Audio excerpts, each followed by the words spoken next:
Bienvenue sur Cœur de Femme, podcast féminin et chrétien.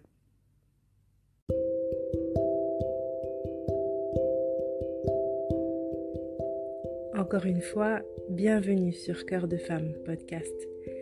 Je suis Anna et je suis vraiment ravie de vous retrouver pour ce nouvel épisode.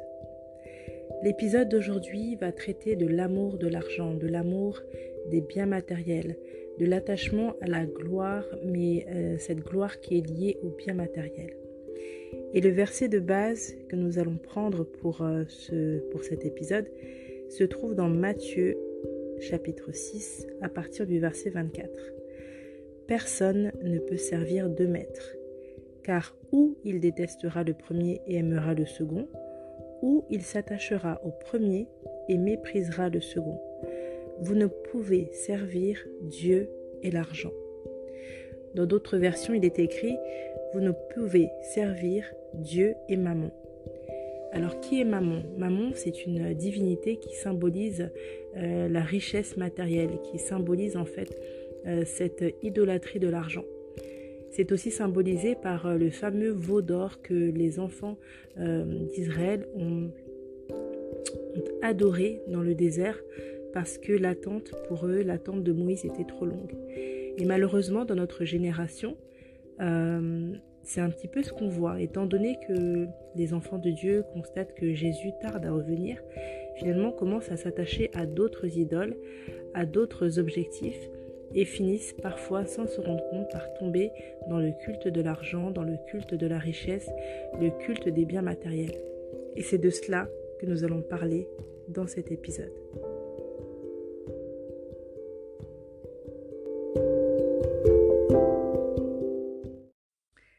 Ainsi, la Bible dit qu'il n'est pas possible de servir deux maîtres, car soit il haïra l'un et aimera l'autre, et inversement. La Bible dit également que l'argent est la racine de tous les maux. Et pourtant, si on veut être tout à fait complet, la Bible dit également que l'or et l'argent appartiennent à Dieu, et que l'argent répond à tout. Alors, est-ce que la Bible se contredit ? Que penser réellement de ces versets qui peuvent, a priori, à première écoute, sembler contradictoires ?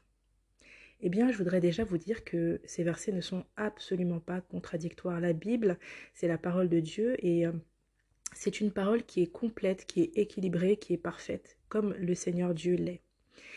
Donc, au travers de cette capsule de quelques minutes, on va essayer donc d'aborder ce sujet pour avoir un éclaircissement sur cette thématique de l'argent. Alors, l'argent. La Bible nous dit l'or et l'argent appartiennent à Dieu. Donc l'or et l'argent en tant que matière, en tant que richesse, en tant que ressource. Effectivement, c'est Dieu qui a créé la terre et tout ce qui s'y trouve. Donc l'or, l'argent en soi sont des matériaux nobles, sont des ressources nobles, des ressources en fait même divines. La Bible nous dit également que l'argent répond à tout. Effectivement, si l'argent était accessible à tous, eh bien, il n'y aurait pas de pauvreté, il n'y aurait pas autant d'inégalités et d'injustices sociales dans le monde dans lequel nous vivons. Et pourtant, nous voyons bien qu'il y a une inégalité dans la répartition des richesses, une inégalité au sein même des pays, mais au sein aussi entre continents, entre quartiers, même d'une même ville. Nous constatons, nous voyons qu'il y a effectivement une inégalité. Donc cette inégalité est tout simplement le résultat des conséquences du chaos créé par le péché. Pourquoi ? Parce que l'argent est la source de tous les maux. C'est-à-dire que l'amour de l'argent et de tout ce que ça implique conduit les hommes à vouloir s'enrichir toujours plus, au détriment parfois d'autres personnes. Alors, en tant qu'enfant de Dieu, qu'est-ce qu'on doit penser et quel positionnement devons-nous avoir par rapport à l'argent ? Alors déjà, je voudrais dire que l'argent, en soi, n'a rien de mauvais.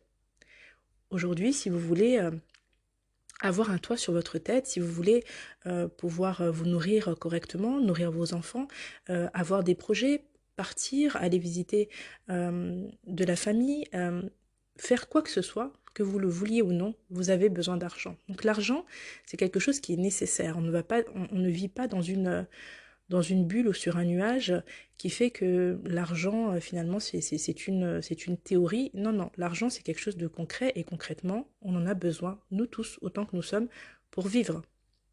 Donc ça, c'est quelque chose de clair et net. Maintenant, l'argent peut malheureusement devenir une idole. Et pourquoi? Parce que l'argent peut procurer aux hommes, aux femmes, un sentiment de puissance, un sentiment de liberté, un sentiment de...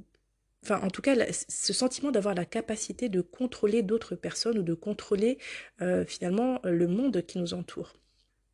Donc, en tant qu'enfant de Dieu, je pense qu'on doit être très au fait de cette réalité-là et être capable de s'auto-analyser et de se dire, de se poser la question en tout cas, quel est mon rapport à l'argent? Quel est mon regard sur l'argent?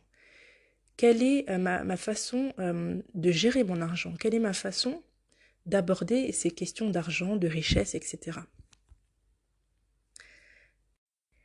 Et donc, pour aborder cela de la façon la plus saine possible, eh bien, il faut retourner à la parole. La parole nous dit très simplement que l'argent répond à tout, c'est vrai, mais que l'argent, c'est aussi un mauvais maître. Et c'est là tout le point d'équilibre. Sans nier la capacité que l'argent donne, nous devons toujours avoir cet équilibre de se dire l'argent est un mauvais maître. En tant qu'enfant de Dieu, nous devons toujours veiller sur notre cœur, sur notre vie, et nous interroger à savoir en fait qu'est-ce qui nous pousse à nous lever le matin, qu'est-ce qui nous pousse à nous battre le matin, qu'est-ce qui nous pousse à travailler, à mener des projets. Est-ce que c'est l'amour de l'argent en soi? Ou est-ce que c'est simplement le souhait d'exercer une activité, de pratiquer un métier ou d'avoir une entreprise, peu importe, qui permettent de subvenir à mes besoins, peut-être d'aider d'autres personnes, d'avoir des projets, ou est-ce que ce qui me pousse le matin, c'est ce désir de grandeur, ce désir de briller plus que les autres, non pas par mon attitude, par mon cœur, par mon amour, mais par ma capacité financière, par mes richesses, par mes biens. Est-ce que notre objectif quand on se lève le matin, c'est de chercher comment est-ce que je vais faire plus d'argent? Comment est-ce que je vais pouvoir acheter et consommer plus? Comment est-ce que je vais pouvoir me prendre cette paire de chaussures de luxe? Comment est-ce que je vais pouvoir changer de voiture, sachant qu'il y a un mois, j'ai déjà changé? Est-ce que c'est mauvais d'aspirer à ces choses? C'est pas mauvais en soi de vouloir avoir des choses de bonne qualité, mais vous savez, la frontière est très fine, très très fine. Et on peut très très vite glisser en fait vers cette course en fait au toujours plus, toujours mieux, toujours plus bling bling, toujours plus brillant. Et surtout dans le monde dans lequel on est, dans lequel en fait finalement tout le monde, pas tout le monde bien entendu, mais il y a cette tendance générale à vouloir montrer ses richesses, à vouloir se montrer sous son meilleur jour, à vouloir prouver finalement à tout le monde qu'on a réussi, et où en fait finalement il n'y a plus vraiment de vie privée. Eh bien les personnes les plus fragiles, ou les personnes en tout cas qui n'auront pas réfléchi à cette question, peuvent vite en fait tomber dans le piège de vouloir effectivement faire comme tout le monde et devenir du coup le plus riche, la femme la plus puissante possible, mais en tout cas en termes de capacité financière. C'est pas mauvais de vouloir évoluer dans la société. C'est même une très bonne chose de vouloir, pourquoi pas, monter une entreprise, faire des investissements, de vouloir grimper en fait dans l'échelle sociale. Euh, c'est quelque chose de bon, c'est quelque chose qui n'est pas mauvais en soi, puisque en tant qu'être humain, il est normal de souhaiter se développer. Maintenant, il faut faire attention à ce que ce souhait ne devienne pas en fait un maître. Notre maître, c'est Jésus-Christ de Nazareth. Et en fait, ce qu'il nous demande, c'est d'aller et de faire de toutes les nations des disciples. Et tout le reste, en fait, va suivre derrière. Recherchez premièrement le royaume de Dieu et sa justice, et toute chose vous sera donnée par-dessus tout. C'est-à-dire que oui, on peut travailler pour avoir toute chose, pour avoir accès à peut-être plus de biens, plus de services, pourquoi pas. Mais il ne faut jamais oublier le commandement principal du Seigneur. Recherchez premièrement le royaume de Dieu et sa justice. Alors avant de chercher en fait à s'enrichir, avant de chercher en fait à avoir plus de biens, de capacités, je pense que il est d'abord primordial de chercher à se développer à l'intérieur. Parce qu'en fait, lorsqu'on a pris le temps de se développer vraiment à l'intérieur, c'est-à-dire de développer son être spirituel, en fait, le reste va suivre. Le Seigneur va nous donner des stratégies pour mener à bien notre vie professionnelle. Le Seigneur va nous donner des stratégies pour être intègre. Si on a une entreprise, le fait d'avoir une relation avec le Seigneur va nous permettre de ne pas flouer nos clients, de ne pas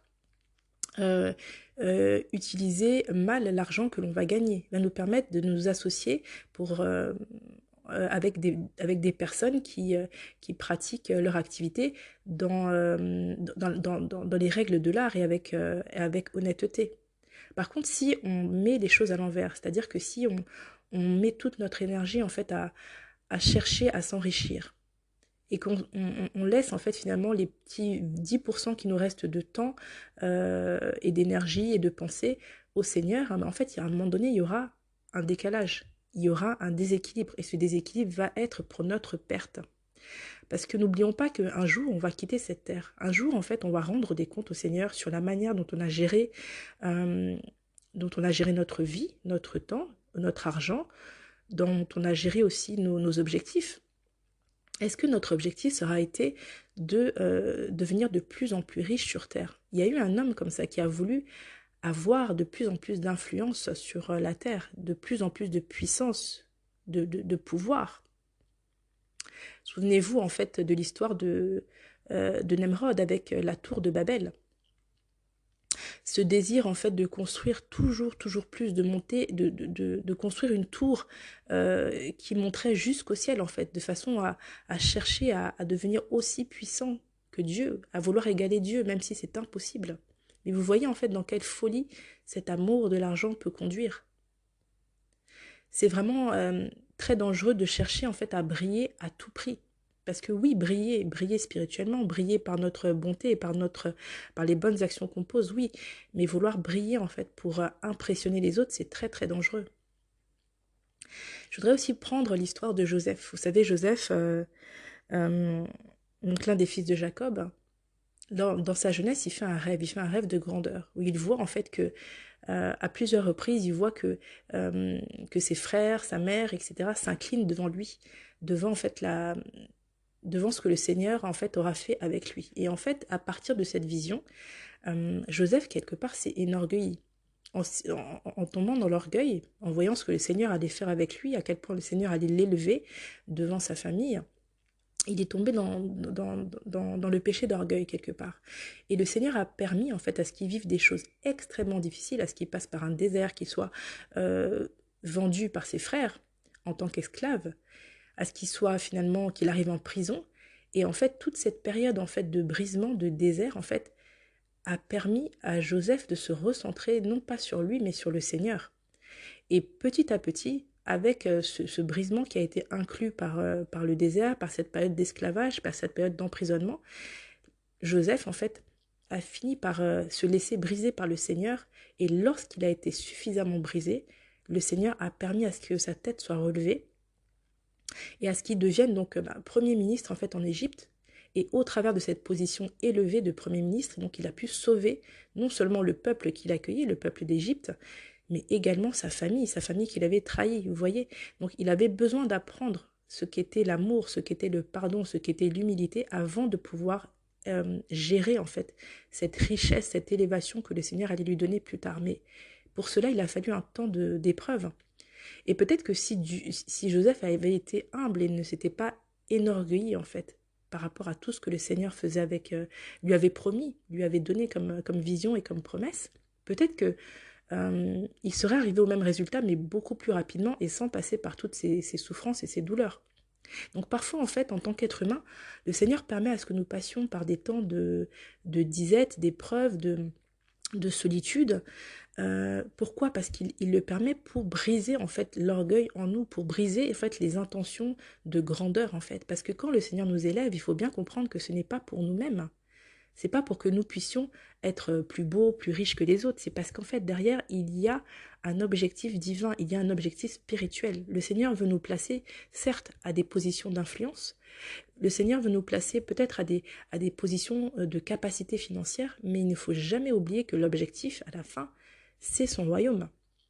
L'objectif à la fin, c'est que nous puissions à notre tour utiliser ces richesses que nous aurons acquis pour faire du bien aux autres, en fait. Oui, pour nous-mêmes également, on ne va pas se mentir. Tout le monde a besoin d'avoir une maison, tout le monde a besoin que ses enfants ne manquent de rien, que ses enfants peut-être soient inscrits dans de bonnes écoles. Ça, c'est pas mauvais en soi.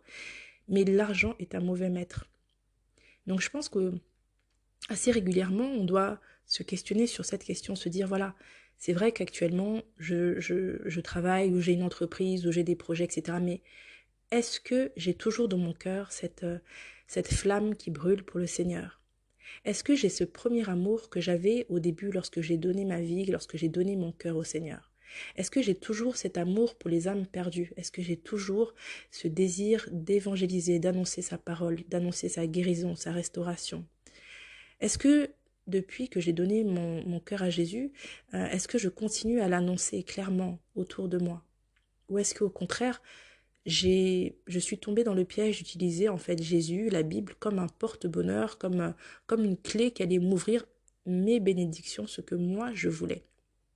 Il faut être très vigilant par rapport à ça. Parce que c'est très facile en fait de tomber dans ce piège, de finalement d'utiliser notre foi, d'utiliser euh, voilà, nos connaissances aussi bibliques pour en fait, finalement, pour atteindre nos objectifs à nous. Mais c'est quand la dernière fois qu'on a demandé au Seigneur, qu'est-ce que toi tu veux pour moi aujourd'hui? Quel est ton plan concrètement pour moi aujourd'hui? Parce que moi, j'ai beaucoup de plans. J'ai des objectifs. J'ai envie de faire ceci, cela, de monter tel projet, de faire telle entreprise. J'ai à cœur de postuler à tel poste. J'ai à cœur de faire ceci. Mais ça, c'est moi, Seigneur. Mais toi, qu'est-ce que tu as pour moi? Qu'est-ce que tu as pour moi? Et croyez-moi, quand vous mettez le Seigneur en premier, il ouvrira des portes que vous n'avez même pas imaginées une seule seconde. Il ouvrira dans votre vie des portes réellement. Et je le dis en connaissance de cause. Lorsque vous mettez son royaume en premier, lorsque vous répondez à l'appel qu'il a formé sur votre vie, vous allez peut-être au départ avoir l'impression de perdre, parce qu'effectivement, c'est un temps que vous investissez dans le royaume et que vous n'investissez pas dans votre vie personnelle finalement. Mais le Seigneur est dans sa parole. Recherchez premièrement le royaume et la justice et toutes choses vous seront données. Et c'est une réalité. Si je ne l'avais pas vécu moi-même personnellement, je ne le dirais pas. Mais quand on met le Seigneur, son royaume, et qu'on le recherche en premier lieu dans sa vie, eh bien, il ouvre des portes devant vous, des portes professionnelles, parfois des portes financières, des portes que vous n'avez même pas soupçonnées. Maintenant, ça demande un pas de foi, ça demande un pas d'amour en fait, enfin un élan d'amour pour le Seigneur. Il ne faut pas avoir notre vie spirituelle, notre vie chrétienne comme simplement un investissement. Je fais ça pour Dieu et il donnera pour moi. Non, il faut le faire vraiment par amour pour Dieu de manière désintéressée, par amour pour les âmes perdues, par amour en fait pour ceux qui se perdent. Et à cause de cette juste valeur des choses dans notre cœur, le Seigneur va nous le rendre au centuple. On connaît certainement, parmi vous qui écoutez, des personnes connaissent l'histoire du roi Salomon. Donc Salomon, à un moment donné, le Seigneur lui demande ce qu'il veut. Voilà, le Seigneur le visite et le Seigneur demande à Salomon ce qu'il veut. Salomon ne demande pas la richesse. Salomon demande à Dieu la sagesse pour bien gérer son peuple, pour bien porter cette couronne qu'il avait sur la tête. La sagesse pour prendre les bonnes décisions et être un bon roi. Et parce qu'il a fait ce choix spirituel, le Seigneur lui a donné des richesses. Donc, c'est important en fait de toujours se poser la question, voilà, où est la place de Dieu dans mon cœur? Ça fait peut-être 5 ans que j'ai donné ma vie au Seigneur, peut-être 10 ans, peut-être 20 ans, mais en étant honnête avec moi-même, est-ce que j'ai toujours ce même amour? Est-ce que ce zèle que j'avais dans les premières années, je l'ai encore aujourd'hui? Est-ce que je me suis perdue dans la recherche de la richesse, dans la recherche de la gloire? Est-ce que je me suis perdue dans la recherche en fait de la grandeur, dans la richesse, dans la recherche en fait dans la recherche des biens de ce monde? Est-ce que je me suis perdue? Et si tu réalises que tu t'es perdu, ne te culpabilise pas. Parce qu'en fait, je pense qu'il n'y a pas de hasard avec Dieu. Si le Seigneur permet que tu entendes cet épisode, ce podcast aujourd'hui, c'est parce qu'il y a quelque chose qui est possible. Parce que on doit vivre une vie